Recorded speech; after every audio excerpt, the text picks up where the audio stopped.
বজবজে বিজেপির রাজ্য সভাপতি সুকান্ত মজুমদারের ওপর হামলার প্রতিবাদে এবং পুলিশের নিষ্ক্রিয়তার প্রতিবাদে সারা রাজ্যের পাশাপাশি কালিয়াগঞ্জ থানা ঘেরাও করে বিক্ষোভ দেখালো বিজেপি নেতৃত্ব।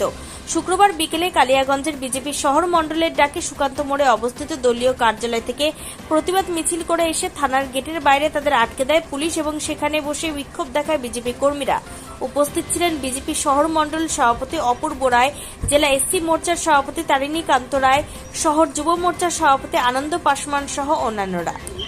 আপনারা জানেন গতকাল এবং আজকেও বজবজের আমাদের রাজ্য সভাপতি ডক্টর সুকান্ত মজুমদার পূর্ব পরিকল্পিতভাবে পূর্বের শিডিউল অনুযায়ী যাচ্ছিলেন, কিন্তু সেই থানার পুলিশ আমাদের রাজ্য সভাপতি সুকান্ত মজুমদারকে আটকায় এবং তাকে গ্রেপ্তার করে।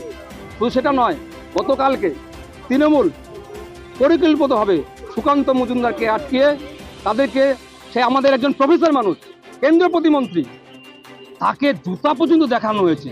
পশ্চিমবঙ্গের ইতিহাসে লজ্জাজনক ঘটনা যে একজন কেন্দ্রীয় মন্ত্রী স্বাধীনভাবে নির্দিষ্ট জায়গায় চলাফেরা করতে পারে না, রাজ্য প্রশাসনকে জানার পরেও। তাই আমরা মনে করি যে পুলিশ প্রশাসনের মদতেই এই জঘন্যতম ঘটনা ঘটেছে। তাই পুলিশ প্রশাসনকে আমরা জানাতে এসেছি যে আমাদের রাজ্য সভাপতি সুকান্ত মজুমদার তথা কেন্দ্রীয় প্রতিমন্ত্রী ডক্টর সুকান্ত মজুমদারের উপরে যে জঘন্যতম ঘটনা ঘটেছে, এই ঘটনার জন্য পুনরাবৃত্তি না হয়, তার জন্য আজকে আমরা থানায় বিক্ষোভ করেছি।